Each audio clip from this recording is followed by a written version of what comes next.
옆에 있는 성도님하고 인사를 나눌까요? 성도님의 얼굴을 배운 즉 주님의 얼굴을 본 것 같습니다.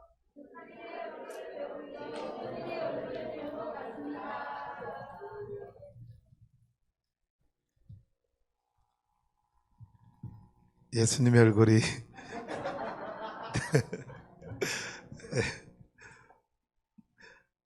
코로나 때문에 2년 동안 못했던 여름 성경학교가 예배가 좋아요라는 주제로 열려져서 오늘 마지막 날을 맞이했습니다. 24명의 어린 영혼들이 어제까지 와서 함께 참여했는데, 코로나 전에는 성경학교 5, 60명 모였던 것이었는데 이제 절반 정도 회복이 된 것 같아요. 금년 안에 코로나 이전의 상황으로 교회 학교가 다시 부흥할 수 있도록 기도해 주시길 바랍니다. 어린이들에게 성경학교는 매우 영적으로 중요한 의미가 있어요. 제 자신의 경험을 통해서도 제가 초등학교 5학년 여름 성경학교 때 처음 교회 나가서 그때 받은 은혜 때문에 지금까지 행복하게 예수 믿고 살게 되었거든요.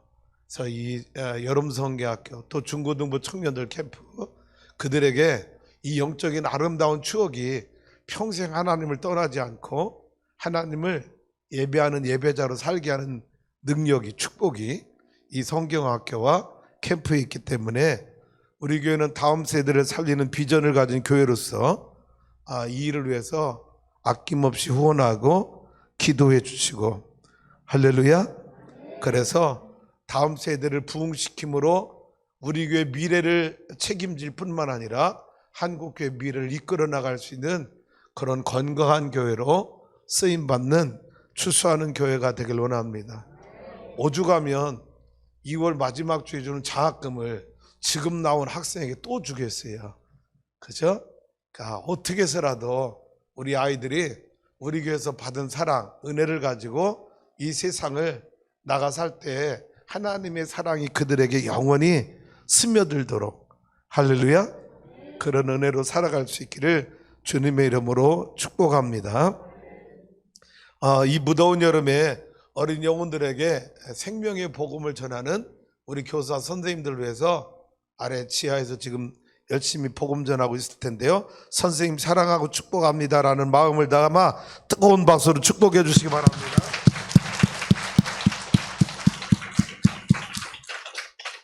지금 세계는 우크라이나 전쟁 때문에도 어려움을 겪고 있지만 생각지 못한 이상기후로 인해서 세계 곳곳에 많은 재난과 고통이 따르고 있는 것을 보게 됩니다. 예를 들면 생전 비가 오지 않는 지역에 엄청난 폭우가 쏟아진다든지, 눈이 오지 않는 때에 엄청난 폭설이 쏟아진다든지, 이런 일로 인해서 지구는 지금 엄청난 몸살을 겪고 있습니다. 유럽의 이베리아 반도를 끼고 있는 나라, 대표적인 나라 포르투갈, 스페인이라고 하는 나라는 최고 47도까지 기온이 올라서 평균 40도 이상이라고 그러죠. 그래서 폭염으로 사망한 사람이 1700명이 넘는다는 뉴스를 보셨지요? 오죽하면 기차의 철로가 이 더위 때문에 녹아가지고 철로가 녹아서 47도면 생각해 보세요. 우리 체온이 36.5도인데 여기서 1, 2도만 높아도 우리는 더워서 죽으려고 그러잖아요. 응급실 실려가잖아요. 그런데 내 체온보다 여러분 10도가 높다고 생각을 해보세요. 우리 몸이 버틸 수 있겠나? 그런 이상 기후들이 지구촌 곳곳에서 일어나고 있는 것입니다. 한번 사진 볼까요? 자, 유럽의 폭염 때문에 화재도, 산불도 누가 불 지른 게 아니라 폭염 때문에 자연 발생하는 이 화재 때문에도 엄청난 아픔을 겪고 있고, 거꾸로 지금 여러분 북반구는 폭염으로, 반대로 남반구는, 저 아르헨티나, 칠레는 안데스 산맥 중심으로 지금이 드라이 시즌이라 눈이 올 때가 아닌데 여러분 1m 이상 폭설이 쏟아져서 아르헨티나와 칠레 국경 사이에 이 안데스 산맥 해발 3000m 넘는 곳에 눈이 1m 이상 쌓여서 2주 동안 수백 대의 트럭, 버스들이 갇혀서 재난 구조를 받아야 되는 그런 상황에 놓여 있습니다. 혹시 사진 한 장 더 떴나요? 올렸나요? 자, 그린랜드 북반구에 그린랜드에 있는 빙하, 그 얼음덩어리 있잖아요. 눈덩어리. 이 눈덩어리가 지금 얼마나 신속하게 녹고 있는지 이미 이 녹은 그 물량이 지구 수면을 1.5m 높였고, 만약 이 그린랜드에 있는 북극의 빙하가 다 녹으면 전체 지구의 7.5m 수위가 높아진다고 하는 거죠. 그래서 일본이란 나라가 굉장히 그 위험에 처할 수도 있는, 말이 7.5m지 여러분은 엄청난 높이가 높아지는 거죠. 우리 웬만한 해안가 7.5m 높아지, 수위가 높아지면 잠겨야 될 마을들이 엄청나게 우리나라도 늘어날 것입니다. 이처럼 인간의 그 탐욕, 무분별한 자연 개발 훼손이 지구 온난화 현상을 일으키고, 우리 일상의 편리한, 여름에는 에어컨, 겨울에는 히터, 이런 난방들이, 냉난방들이 지구 온난화를 가속화시키고 있는 원인이 되고 있다라는 거죠. 네. 그래서 19세기 이후에 지금까지 지구 온도가 1.1도 높아졌다고 하는 겁니다. 그래서 전 세계 지도자들이 탄소 중립, 2050년까지 탄소 중립을 이루지 않으면 지구는 온난화 현상으로 엄청난 재앙이 우리에게 닥칠 것이다라고 하는 예측을 하고 있는 거죠. 교회도 여러분, 교회 와서 전기를 쓸 때 필요한 대로 마음껏 쓰세요. 그러나 절전할 영역 부분에서는 철저히 절전을 해달라고 하는 것입니다. 어제 토요일날 제자훈련 새벽반 1학기 종강을 했어요. 이제 끝나고 이분들이 갔는데 보니까 화장실 불이 그냥 다 켜있는 상태로 가신 거예요. 제자훈련 받는 분들도 잘 안 됩니다. 아니, 제자훈련 받으면 교회 전기를 내 집 전기보다 더 아껴 쓰는 마음이 있어야 되잖아요. 근데 다 훈련 받고 잘 은혜 받고 갔어요. 근데 화장실 내가 보니까 그냥 전기 스위치가 들어올 때 켜고 들어간 게 다 켜있는 상태로 그냥 가신 거예요. 저는 교회 화장실 들어갈 때 불 안 켜고 들어갑니다, 낮에는. 왜? 내 시력이 불 안 켜도 창문이 있어서 환해가지고 모든 일을 다 볼 수 있잖아요. 근데 우리는 습관적으로 그냥 켜고 들어가서 갈 때 다 그냥 가시는 거예요. 자, 에어컨 온도, 교회 에어컨을 쓰실 때 이런 마음 안 가졌으면 좋겠어요. 내가 집에서 마음껏 에어컨 못 쓰니까 교회에서만큼은 시원하게 틀고 싶어. 이런 마음은 안 가져줬으면 좋겠어요. 뭐냐? 내가 덥지 않을 정도로만 에어컨 쓸 거야. 이런 절전하는 마음이 우리에게 필요하다는 거예요. 여러분 집에서 전기 쓰는 것처럼만 써주세요. 왜요? 지구온난화를 예방하는 일이고, 또 하나 다 같이 읽어봐요. 시작. 절전은 하나님께 드리는 선교 헌금이다. 그리고 문제는요, 우리가 서로 이해를 해줘야 될 것 같아요. 사람 체질은요, 열체질이 있고 냉체질이 있어요. 쉽게 설명할게요. 저는 냉체질, 저는 열체질이고 우리 집 사람 냉체질이에요. 그동안에는 서로가 막 견디고 버티고 배려해주고 이해해줘서 같은 방에 살았어요. 근데 너무나 서로가 고통인 거야, 이게. 왜요? 평균 저는 여름에 잘 때 실내 온도가 22도 정도 돼야 잠을 잘 자요. 숙면할 수 있어요.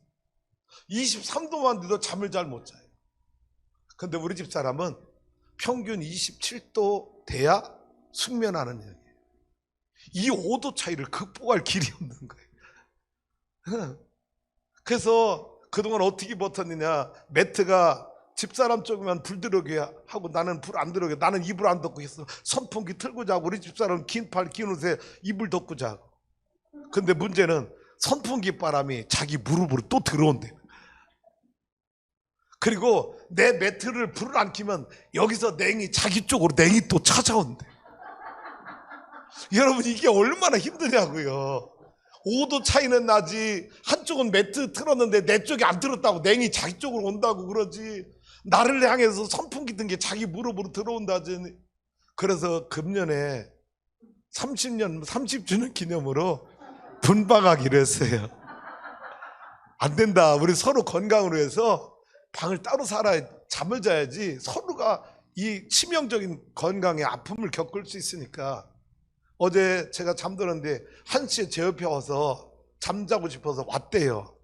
근데 선풍기 바람 때문에 못 견뎌서 또 갔대요. 나는 몰라서 왔는지 갔는지. 자, 뭐냐, 내가 교회에서 내가 열체질이니까 시원하게 에어컨 틀고 싶어 하고 싶은데 뭐냐, 교회 안에 냉체질 성도가 있다는 걸 알아야 돼요. 우리 장모님이 대표적인 케이스예요. 한 달 전에 교회 갔는데 에어컨을 빵빵 틀어 얼어 죽을 뻔했대. 그래서 안내원한테 에어컨 좀 줄여주세요 그랬더니 뭐라고 그랬느냐, 답변이 오기를 겨울 코트 입고 오세요. 그래가지고 우리 장모님이 얼마나 서글퍼서 막 서러워서 상처받고 온 걸 딸들한테 다 전화한 거야. 교회 갔더니 세상에 막 이랬다고. 우리 집사람이 나보고 어머니를 위로해주는 전화를 해서 또 어떻게 해요? 제가 아내 말은 잘 듣잖아요. 다른 사람 안 들어도 어머님 잘 지내셔요? 몸은 어떠세요? 아니 교회 갔는데 에어컨이 쳐서 힘들었다면서. 우리 딸년들은 그런 것까지 다 말한다고. 자, 우리 성도님들 배려가 필요해요. 내 몸은 열체리지만 누군가는 냉체질이 있어요. 아셨죠? 그래서 교회 온도를 에어컨 온도 앞으로 24도 이하로 틀지 마세요. 왜? 몸 추운 분들을 위해서. 사실 24도도 추워요, 그분들에게는. 그죠? 그분들은 24도 춥다고요. 그러니까 24도 이하로는 절대 에어컨을 전기 아끼려고 하는 게 아니라 냉체질인 분들을 보호해 주기 위해서. 할렐루야. 지난주는 우리 베드로의 두 번째 설교를 함께 나누며 선포하며 은혜를 나눴습니다. 핵심은 뭐예요? 이 안전병을 일으킨 자가 누군지 아느냐? 너희가 십자가에 못 박아 죽인 예수 그리스도가 하나님이 부활시켜 주셔서 부활하신 예수님이 이 생명을 성하게 하셨느니라, 고쳐주셨느니라. 할렐루야. 그리고 그 복음을 전하고 제자들은 감옥에 끌려갔어요. 그리고 난 뒤에 오늘 이어지는 감옥에서 베드로와 요한이 신문 받은 내용이 오늘 본문 여러분이 읽은 내용인데, 이 신문을 받을 때 베드로와 요한이 뭐라고 답변하는지, 오늘 이 복음의 능력이 저와 여러분 안에 살아있기를 주님의 이름으로 축복합니다. 자, 한번 읽어볼게요. 자, 5절 말씀, 사도행전 4장 5절 말씀 다 같이 읽어봅니다. 시작. 이튿날 관리들과 장로들과 서기관들이 예루살렘에 모였는데, 잘 들어보세요. 이 당시에 유대인들의 최고의 권력기관, 사법기관, 행정기관을 대표하는 하나의 기관이 있는데 그게 뭐냐? 산헤드린이라는 공회의원이에요. 우리로 말하면 원로원급에 해당하는 국회의원들입니다. 70명으로 구성되어 있어요. 물론 이 안에는 바리새파, 사두개파, 에세네파, 여러 파가 나눠져 있어요. 그런데 이 산헤드린 의회를 장악하고 있는 파가 어떤 파냐? 대표적인 파가 사두개파들이 산헤드린 공회의를 장악하고 있는 거예요. 그래서 여기 관리들, 장로들, 서기관들은 다 산헤드린 공회의원들을 말하고 있는 것입니다. 자, 그들에게 신문을 당하는 거예요. 베드로와 요한이. 뭐 때문에? 안전병 일으켰다고. 자, 6절로 가봐요. 시작. 대제사장 안나스와 가야바와 요한과 알렉산더와 및 대제사장의 문중이 다 참여하여. 네.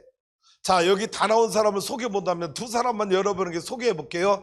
대제사장 안나스가 누군지, 그리고 가야바가 누구고 어떤 일을 했는지, 이 두 사람만 여러분에게 소개해 봅니다. 대제사장 안나스는 이때 당시는, 이 성경의 기록 여기 이때 당시는 현재가 아니라 과거 전에 대제사장이었던 안나스입니다. AD 7년에서 15년 동안 대제사장을 역임했던 사람이 바로 이 안나스인데, 이 안나스는 퇴임 후에도 이 사내들인 공회에 엄청난 영향력을 끼쳤던 파워풀한 정치인입니다. 그래서 지금 퇴임한 대제사장인데 이가 가야바, 요한, 알렉산더 대제사장의 문중이 다 참여한 이곳에 주도적인 역할을 하고 있는 것을 보게 되는 거예요. 그 다음에 가야바. 그런데 이 대제사장이 어떤 인물이었는가? 요한복음 18장에 보면 이 대제사장이 어떤 역할을 했는지 알 수 있어요. 12절에서 14절까지. 그리고 24절 볼게요. 요한복음 18장 12절입니다. 시작. 이에 군대와 천부장과 유대인의 아랫사람들이 예수를 잡아 결박하여 예수가 이제 잡혀서 재판받기 전입니다. 13절 시작. 먼저 안나스에게로 끌고 가니 안나스는 그해 대제사장인 가야바의 장인이라. 아까 제가 뭐라고 설명했어요? 안나스는 퇴임한 대제사장이라고 그랬어요. 그러니까 잘 보여요. 먼저 안나스 퇴임한 제사장이었던 안나스에게로 끌고 왔는데 그 퇴임한 대제사장이었던 안나스는 누구에게 끌고 갑니까? 그 해에 예수님이 체포당할 그 해에 대제사장인 누구?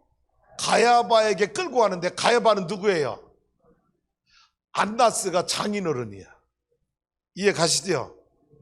가야바의 장인이라. 누가? 안나스. 퇴임한 대제사장인 안나스가 지금 대제사장인 가야바의 장인어른이 되는 거예요.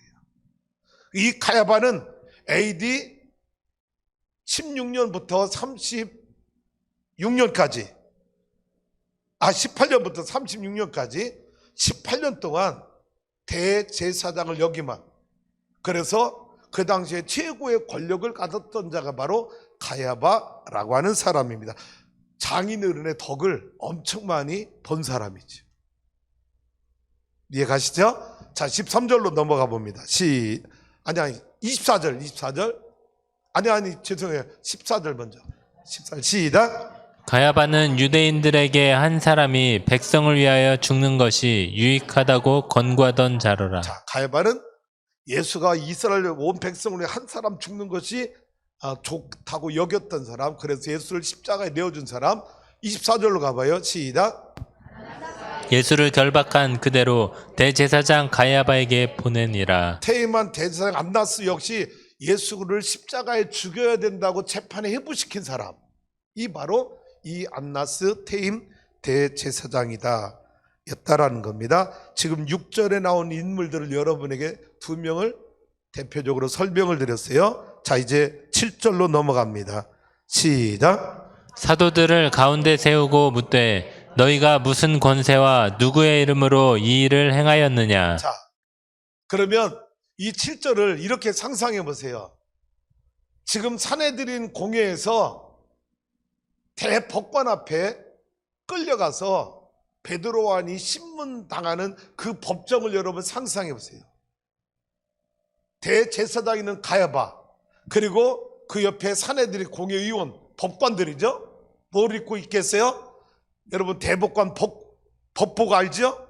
그 법복, 권위 있는 법복을 쫙 입은 대법관들이 이 높은 자리에 상석에 딱 앉아 있고, 그리고 저 아래는 죄인처럼 끌려온 베드로와 요한이 서서 신문을 당하고 있는 이 광경 자체가 압도적인 분위기를 줄 수 있는 광경이 펼쳐지고 있는 거예요.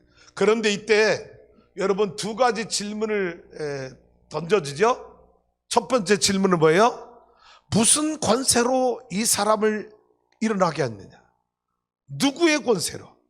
두 번째는 누구의 이름으로 이런 일을 행하였느냐라는 두 가지 중요한 질문입니다. 이 질문에 답을 잘못했다가는 베드로와 요한은 세상 말로 신세 조지는 거예요.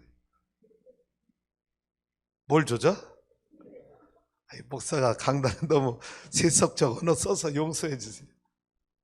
주무시지 말라고. 근데 제가 주무시는 분들 절대 뭐라고 안 한다고 그랬죠? 왜? 그분들이 얼마나 우리 교회를 자기 집처럼 생각하면 주무시겠어요. 마음이 평안하면. 그러니까 절대 주무시는 분을 깨지 말라 그랬어요. 네. 자, 이 두 가지 질문. 첫 번째, 무슨 권세로 이 사람을 낫게 했느냐? 이 말 속에는 뭐가 있을까요? 종교적 위법성을 찾아내서 엮어서 고발하려고 하는, 처형하려고 하는 의도가 담겨 있는 거예요. 너희가 무슨 마술, 무슨 이적을 통해서, 아니 40년 동안 성전 비문에 앉았던 사람인데 너희가 무슨 재주가 있어 이 사람 일으켰단 말이야. 분명히 너희들 마술 부린 거지, 주술 부린 거지. 도대체 어떤 방법으로 이 사람이 일어나겠는지 말해. 종교적 위법성을 잡아내기 위한 질문인 거죠. 두 번째 질문은 누구의 이름으로 이 사람에게 일을 행한 거야? 라는 질문입니다. 자, 지금 베드로와요는 누구의 이름이라고 얘기를 해야 되는 거예요? 여러분 죽을까봐 대답 안 하잖아 지금. 누구의 이름으로 이 사람이 낫게 되었다고 대답해야 맞는 거예요? 예수님의 이름이 이 사람을 일어나게 했습니다. 지난주에 설교할 때 그랬잖아. 예수님이 이 사람을 성하게 하였느니라 선포했잖아요. 지금 법정에 끌려와서 누구의 이름으로 이 사람이 걷게 됐냐고, 일을 행했냐고 물으면 당연히 베드로와요는 예수 이름이 이 사람을 걷게 했다고, 예수 이름으로 이 사람이 일어나겠다고 말해야 되는 거예요. 그런데 여러분, 이 대제사장들과 법관들에게 예수 이름은 어떤 이름이에요? 존경하는 이름? 경외하는 믿음이에요? 불경스럽게 생각하는 이름이에요. 십자가에 죽일 때 뭐라고 죽였어요? 유대인의 왕이란 제패를 써서 죽인 사람들이에요. 뭐냐? 네가 무슨 하나님의 아들이야? 너는 신성 모독죄야. 우리가 믿는 하나님의 이름을 모독한 죄야. 그 죄로 예수님을 불경건죄로 이단으로 몰아서 십자가에 죽인 거예요. 그런데 베드로와 요한이 예수 이름으로 이 사람이 낫게 됐단 말하면, 예수 이름에 대해서 불경스럽게 생각하고 이단이라고 생각하는 이 사람들이 잘 걸렸어. 너희들 다 죽었어. 그럴 상황이 불보듯 뻔하게 펼쳐질 수 있는 함정 있는 질문이었다라는 거죠. 만약 예수 이름을 안 하고 유대인이 믿는 하나님의 이름으로 이 사람들이 고침받았다, 일어났다 그러면 무슨 제목이 뒤집어 씌워질까요? 너희는 우리가 믿는 하나님 이름을 망령되 일컬었다는 제목으로 잡혀 들어갔을 거예요. 그러니까 여러분, 이 상황이 지금 이 두 가지 질문 다 베드로와 요한을 잡겠다고 하는 질문인 거예요. 사실 여러분, 지금 이들에게는 안전뱅이가 어떻게 고침받았는지, 어떻게 일어나게 되었는지 그 사실을 알아보고 자기들이 믿는 하나님이 안전뱅이를 일으켰다면 어떻게 해야 돼요? 하나님 모든 영광 받으시옵소서, 하나님께 영광 돌리며 기뻐해야 될 이 여러분 대제사장과 공회의원들 아닙니까? 그런데 놀랍게도 이들은 예수 이름으로 고침받은, 하나님의 이름으로 고침받은 이 안전뱅이가 일어나는 거에는 아무런 관심이 없고 누구에게만 관심이 있어요? 이를 일으킨 베드로와 요한을 잡는 일에만 관심을 갖고 있다라는 거예요. 참으로 불쌍한 대제사장으로서 해서는 안 될 그런 못된 짓만 골라서 하는 종교 지도자들이 되고 말았다는 거죠. 어떻게 하면 베드로와 요한에게 종교적 꼬투리를 잡아서 저들을 예수처럼 똑같이 처형할 수 있을까만 궁리하고 있었다. 지금 이 상황은요, 이 안전병에 일어나는 게 얼마나 위대한 하나님의 능력이고 기적이에요. 할렐루야. 옛날 같으면 제자들이 뭐라고 말했을까요?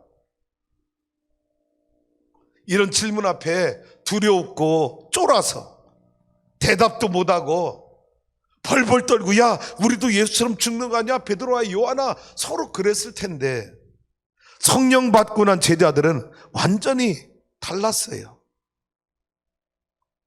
오히려 이 기회를 그들의 죄악성이 드러나게 하고 예수 그리스도를 증거하는 절호의 기회로 삼고 있다는 사실에 우리는 흥미를 가져야 돼요. 8절 다 같이 읽어봐요. 시작. 이에 베드로가 성령이 충만하여 이르되 백성의 관리들과 장로들아. 베드로가 뭐가 충만하여? 성령이 충만하여. 할렐루야. 성령 충만이 뭐라고 그랬어요? 성령 충만이 뭐예요? 여러분 맨날 성령 충만하고 싶다며. 그럼 뭐를 충만하고 싶은 거야? 가르쳐 드렸잖아. 다른 사람들 성령 충만은 성령이 충만한 게 성령 충만한 것이다. 어렵게 생각하지 마. 성령 충만이 뭐라고? 그럼 이제 성령이 충만한 게 뭐냐고. 성령님의 지시하심, 안내하심, 가르쳐주 통치하심에 내가 기쁨으로 순종하는 것, 이게 성령 충만이에요. 성령님의 지시하심, 가르치심, 통치하심에 내가 기쁨으로 순종하는 것, 이때 내 안에 성령 충만의 역사가 내 안에서 일어나는 거예요. 성령 충만이 뭐라고요? 통치하심에 내가 기쁨으로 아멘 순종하겠습니다. 그래서 성령 충만한 성도가 되길 원합니다. 성령이 충만하여 백성의 관리들과 장로들, 대제사장, 그리고 법관들아, 얼마나 지금 베드로가 뭔가 터뜨릴 것 같지. 분위기가 옛날 같은 뭐야, 쫄아가지고 말도 못하고, 사람들이 말할 때도요 오고라드는 말이 있어. 대답을 잘 못하고 우물쭈물하는 말 있잖아. 선생님 뭐 질문했는데 이게 대답인지 뭔지. 그냥 지금 베드로의 이 말은 너희가 무슨 권세로 누구의 이름으로 이 사람을 이런 일을 행하였느냐 그럴 때, 이에 베드로가 성령이 충만했는데 백성의 관리들과 장로들아, 뭔가 지금 큰 거 한 방을 터뜨릴 분위기가 났다. 오늘 설교에 뭔가 한 방 나올 것 같은 분위기잖아. 기대가 돼? 할렐루야. 9절로 가봐요. 9절 시작. 만일 병자에게 행한 착한 일에 대하여 이 사람이 어떻게 구원을 받았느냐고 오늘 우리에게 질문한다면, 네, 여러분 누구의 이름으로 이런 일을 행했냐고 말할 때 예수 이름이라고 즉답을 안 하고 뭐라고 말해요? 관리들, 대제사장들아, 만일 이 병자에게 행한 착한 일에 대하여 이 사람이 어떻게 구원을 받느냐고 오늘 우리에게 질문한다면, 이 말 속에는 뼈가 있는 거예요. 잘 들어보세요. 이 말, 대제사장들아, 바리새인들아, 사두개인들아, 이 안전뱅이가 날 때부터 안전뱅이로 40년 고통당하는 이 영혼이 일어난 건 착한 일 아니냐? 선한 일 아니냐? 그런데 너희가 왜 우리를 잡았지? 감옥에 가둔 거야? 우리가 착한 일 했는데 왜 우리를 감옥에 가둔 거야? 우리가 나쁜 짓 했어? 이 선한 일 우리가 하기 전에 누가 먼저 했어야 되는 거야? 하나님을 믿는 너희들이 먼저 이 사람을 일으켰어야 되는 거 아니야? 여러분, 이 말 속에는요 역질문이 들어있다는 거예요. 이 사람이 일어난 게 악한 일이야? 착한 일이잖아. 선한 일이잖아. 이 선한 일 너희가 먼저 써야 되는 거 아니야? 그런데 왜 이 사람이 어떻게 나왔냐 우리한테 질문하는 이유가 뭐야? 너희가 했어야 될 일 우리가 한 건데. 그런 메시지가 이 말 속에 담겨져 있는 거죠. 10절로 가봐요. 시작. 너희가 모든 이스라엘 백성들은 알라. 너희가 십자가에 못 박고 하나님이 죽은 자 가운데서 살리신 나사렛 예수 그리스도의 이름으로 이 사람이 건강하게 되어 너희 앞에 섰느니라. 이 10절 말 속에는요, 잘 들어보세요. 5가지, 이 대제사장 유대인들이 거부할 수 없는 엄연한 5가지 사실이 이 10절에 담겨져 있는 거예요. 5가지 사실. 자, 5가지가 뭘까? 10절 다시 한번 여러분 잘 이 말씀을 마음에 새겨두고 5가지를 한번 하나 볼게요. 10절 다시 읽어봐요. 시작. 너희와 모든 이스라엘 백성들은 알라. 너희가 십자가에 못 박고 하나님이 죽은 자 가운데서 살리신 나사렛 예수 그리스도의 이름으로 이 사람이 건강하게 되어 너희 앞에 섰느니라. 5가지가 뭔가 볼게요. 유대인들이 거부할 수 없는 5가지 사실. 첫 번째는 너희와 모든 이스라엘 백성들은 알라. 네, 너희와 모든 이스라엘 백성들을 알라? 뭐예요? 중대한 사실을 선포할 때마다 사도들이 자주 쓰는, 여러분, 명령형 번세 있는 말씀이에요. 그래서 자, 너희 모든 이스라엘 백성들은 알라? 내가 지금 중대 발표할 거야. 중요한 메시지를 여러분에게 선포할 거야. 그런데 그 메시지는 다 사실이야. 거짓된 메시지 하나도 없는 중대한, 아주 중대성 있는 사실을 여러분에게 내가 지금 발표할 거야 라고 하는 메시지가 이 첫 번째 사실에 담겨져 있는 거야. 너희와 모든 이스라엘 백성들은 알라. 두 번째 가봐요. 어떤 사실이에요? 시작. 너희가 십자가에 못 박은 예수. 네. 사내들은 공회의원들아, 여러분이 어떤 만행을 저지른지 알아? 너희는 예수를 십자가에 못 박아 내버려두고 이 자리에서 판결한 죄를 가지고 있는 사람들이야. 너희가 십자가에 못 박은 예수, 그 예수,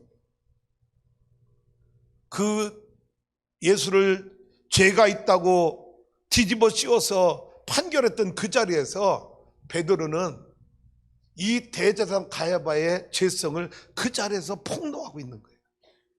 너희가 십자가에 이 자리에서 못 박아 죽이라고 말했잖아. 그 예수, 그 예수가. 세 번째, 시작. 너희가 믿는 하나님이 죽은 자 가운데서 살리신 예수. 네.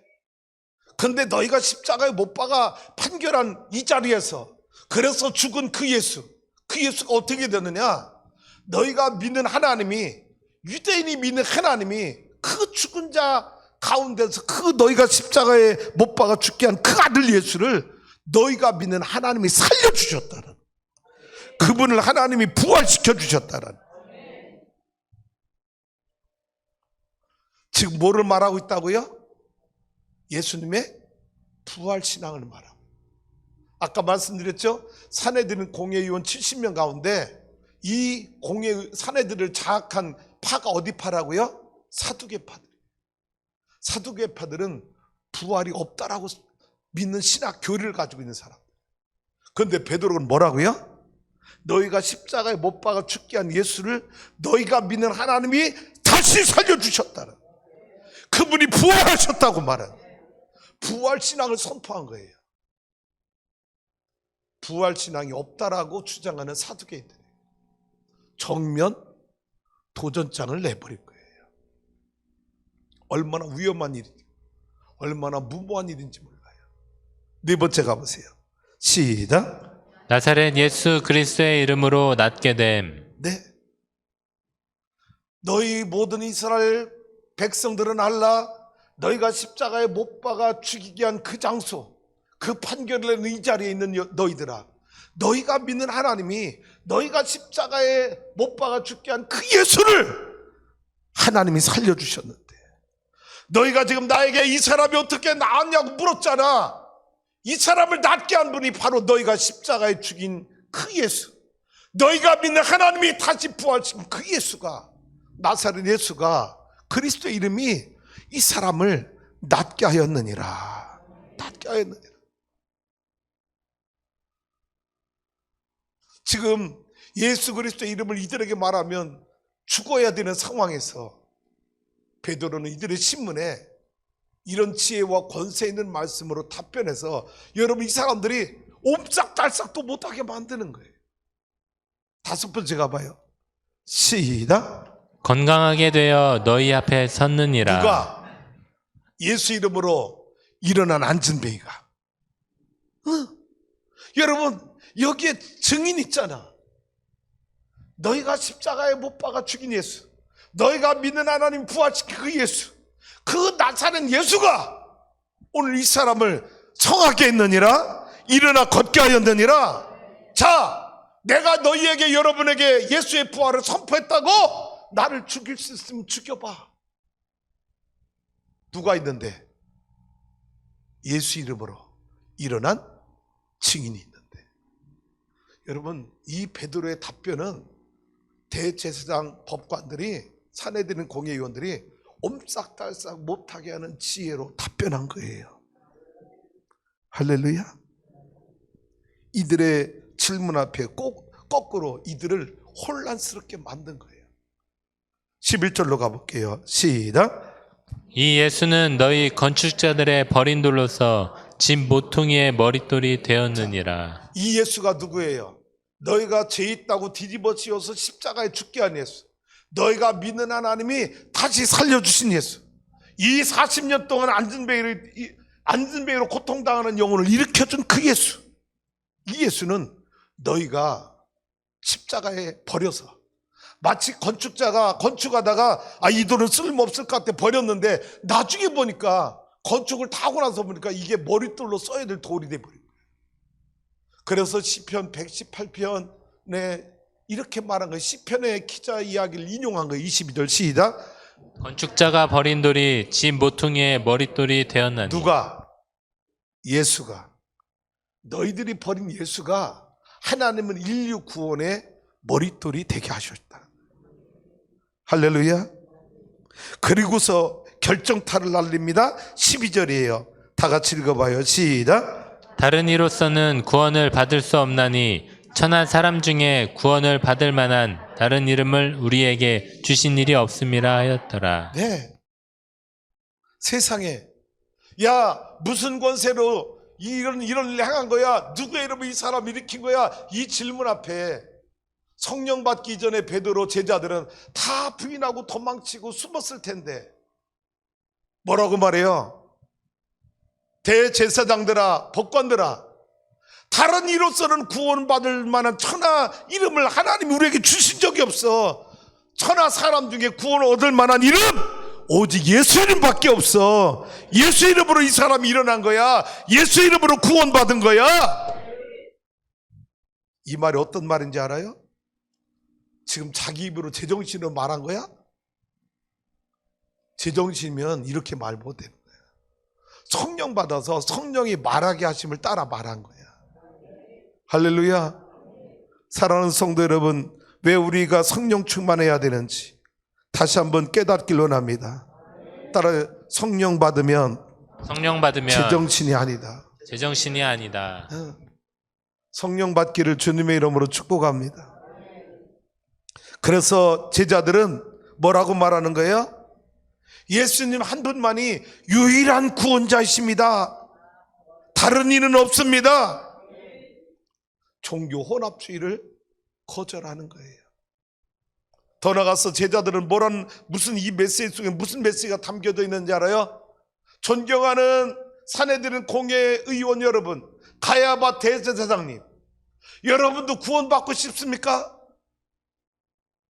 그러면 누구밖에 없어요? 예수밖에 없어요. 여러분도 구원받고 싶습니까? 그러면 하나님이 나와 여러분 구원을 위해서 이 땅에 보내준 구원자는 오직 예수님 한 분밖에 없습니다. 여러분도 예수 믿어야 구원받을 수 있어요. 다른 이로서는 구원받을 길이 없습니다. 오직 한 분, only one way, Jesus Christ. 예수 한 분만이 우리의 유일한 구원자이십니다. 오직 예수 이름으로, 오직 예수 이름으로만, 오직 예수 이름으로만 이 사람은 치료받았습니다. 나와 여러분도 예수 이름으로만 구원받을 수 있습니다. 다른 길, 다른 방법, 다른 구원자 없습니다. 왜? 하나님이 주시지 않았으니까. 이 12절 말씀 우리에게 영적인 놀라운 두 가지 진리를 우리에게 깨우쳐주고 있는 거예요. 첫 번째 교훈은 시작. 유일한 구원자시다. 예수님만이 유일한 구원자라는 진리를 우리에게 가르쳐줘. 예수님이 우리의 유일한 진리의 구원자가 되는 세 가지 이유. 첫 번째 이유는 하나님이셨다. 예수님은 하나님이셨어. 그분은 본체 하나님이셨어. 하나님이 피조물인 우리 인간을 구원할 수 있는. 두 번째 이유는 사람이 되셨다. 그분은 참 사람으로 이 땅에 오셔서 성육신 하신 분. 사람을 구원하기 위해서 사람의 모양으로 이 땅에 오신 분이야. 세 번째는 죄는 없으셨다. 죄인을 구원하기 위해서는 죄가 없으셔야 돼. 그래서 성령으로 동정녀 마리아에게 성령으로 잉태한 이유가 여러분 아담의 후예로 태어나지 않기 위해서 성령으로 잉태하신 거야. 이 참 하나님, 참 사람, 그리고 죄가 없으신 분만이 인류의 구원자가 될 수 있는데, 그래서 예수님만이 유일한 구원자라는 진리를 우리에게 선포해 주고 있는 거예요. 다른 구원자가 있다 없다? 있을 수가 없는 거예요. 두 번째 교훈입니다. 시작. 예수님의 구원은 전인격적인 완전한 구원이다. 네. 예수님의 구원을 안전뱅이로 비유해 볼게요. 원래 이 구원이라는 헬라어가 헤소테리아라는 말이에요. 헤소테리아.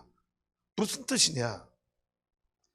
안전뱅이를 일어나 걷지 못하는 안전뱅이를 일어나 걷게 해서 육신적인 구원만 이룬 것이 이 구원이 아니라, 이 안전뱅이를 일어나서 걷게 된 거, 육신의 구원이 일어났어요. 그래서 하나님의 은혜로 치료받으니까 이 사람이 모든 죄를 회개하게 돼서 죄로부터 구원받게 되었어. 그리고 하나님을, 예수님을 영접하여 믿게 되니까 마지막 사망과 심판으로부터 구원받았어. 당신이 육체만 구원받은 게 아니야. 죄로부터 구원받고 마지막에는 사망의 권세와 심판으로부터 구원받은 거야. 할렐루야. 이것을 가르쳐서 뭐라고 말해? 전인격적인 구원이 이루어졌다는 거예요. 우리 주소하는 교회 성도 여러분, 예수 이름이 나와 여러분의 전인격적인 구원을 이룬 축복이 되기를 주님의 이름으로 축원합니다. 축원합니다.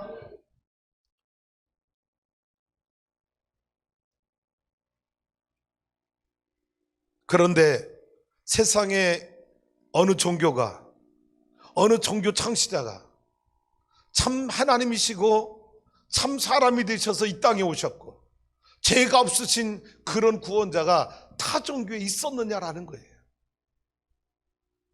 불교에 있어요? 마호멧 힌두교에 있어요? 이슬람교에 있었나요? 여러분, no. 그런데 타종교는 뭐라고 말하는지 알아? 잘 들어보세요. 여러분 집중하세요. 주무시는 분 여기는 일어나요. 타종교에서는 뭐라고 말하는지 알아요? 타종교는요, 자기에게 이런 구원자가 없어. 그러니까 뭐라고 말하는지 알아? 타종교는요, 타종교에도 구원이 있다고 말하는 거예요. 타종교는. 왜? 이런 구원자가 없으니까. 무슨 말인지 알아요? 그래서 타종교는요, 구원에 대해서 물타기 하는 거야. 종교 혼합주의를 주장하는 거야. 아, 우리 종교만 구원이 있는 게 아니라 기독교도 구원이 있습니다. 불교도 구원이 있습니다. 여러분, 이슬람도 구원이 있습니다. 타종교는 이런 구원자가 자기들에게 없기 때문에 타종교에도 구원이 있다고 말할 수 있어. 근데 우리 기독교는, 그래서 타종교는 뭐라고 말하는지 알아? 아, 우리가 더 관용적이고 더 포용성 있다고 그렇게 말하는, 그러면서 기독교를 공격해요. 뭐라고? 기독교는 이기적이다. 기독교는 배타적이다. 자기들에만 구원이 있다고 주장한다. 그래서 기독교는 이기적이고 배타적이라고 공격한다. 구원에 대한 물타기입니다. 거꾸로 말해볼게요. 우리 기독교는 예수만이 구원자신 거예요. 다른 이웃은 구원받을 이름 하나님 주신 적이 없어. 그분은 참 하나님이셨고 그분은 참 사람이셨고 죄가 없으셨기 때문에 구원자로서 완벽한 조건을 갖추신 분이 예수님이셨어요. 말합니다. 타종교에 참 하나님이시고 참 사람이 되셔서 죄가 없으신 그분이, 예수와 같은 존재가 타종교에 있다면 나도 여러분에게 선포할 거예요. 뭐라고? 타종교에도 구원이 있다고 말할 거예요. 근데 타종교에는 이런 예수가 없기 때문에 우리는 기독교만이 유일한 구원의 종교라고, 예수만이 유일한 구원의 주님이라고 고백할 수 있는 거예요. 타협이 불가능한 거예요. 여러분 생각해봐요. 지금 동성애 때문에 세상이 얼마나 시끄럽고 어려워요. 우리가 동성애들 비난하거나 공격하지 않습니다. 불쌍히 긍휼력입니다. 그렇다고 집에 가서 내 아들에게 너 동성애 결혼해도 돼 말할 부모가 어디 있습니까? 타협할 수 없는, 진리는 진리인 거예요. 할렐루야. 그래서 예수님 요한복음 14장 6절에서 그렇게 말씀합니다. I am the way and the truth and the life. No one comes to the Father except through me. I am the way. 내가 유일한 길이야.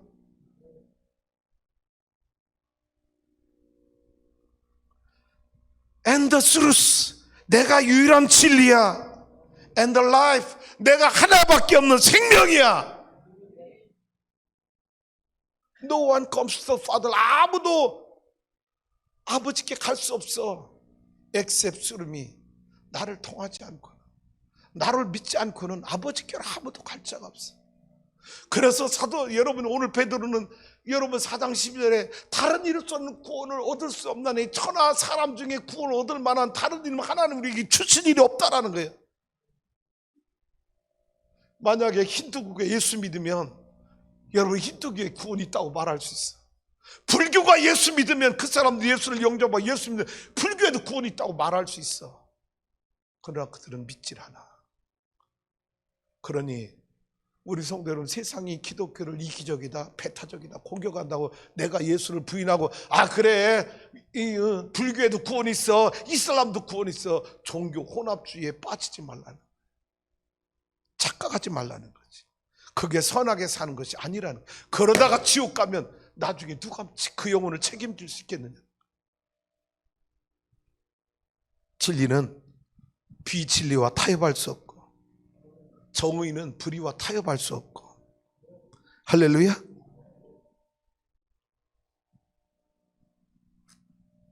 사랑하는 성도 여러분, 베드로와 요한만 안전뱅이를 일으킨 것이 아닙니다. 오늘 나와 여러분도 안전뱅이를 일으킬 수 있는 예수 이름의 권세를 주님이 우리에게 주셨어요. 믿습니까? 믿어요? 여러분, 어떻게 우리가 안전뱅이를 일으킬 수 있어요? 베드로와 요한처럼 전도를 통해서요. 전도에 대한 정의를 제가 이렇게 여러분에게 내려볼게요. 전도란 무엇인가? 시작. 영적인 안진뱅이들에게 예수 믿고 일어나 걸으라고 선포하는 것이다. 전도가 뭐라고요? 영적인 안전뱅이들에게 예수 이름으로 일어나 걸으라고 선포하는 거라는 거예요. 할렐루야. 베드로와 요한만 안전뱅이 일으키는 게 아니라는 거예요. 예수 믿고 구원받는 나와 여러분에게 예수 이름의 권세를 주셔서 누구든지 예수 이름으로 안전뱅이를 일으킬 수 있는, 예수 믿고 구원받으세요. 예수 믿고 천국 가세요. No other way. Only one way. Jesus Christ. 예수 그리스도의 구원의 길 외에는 다른 길이 없다고 선포해서 전도해서 수많은 영혼을 살리면 여러분은 안전뱅이를 일으키는 기적을 일으킨 사람이에요. 할렐루야. 그러니 우리 성도 여러분, 두려워하지 말고 염려하지 말고 이제 예수 그리스도의 복음을 세상에 나가서 담대히 전해서 수많은 안전뱅이들을 일으켜 걷게 하는 기적의 역사를 일으키는 추수하는 교회 성도가 되기를 주님의 이름으로 축복합니다.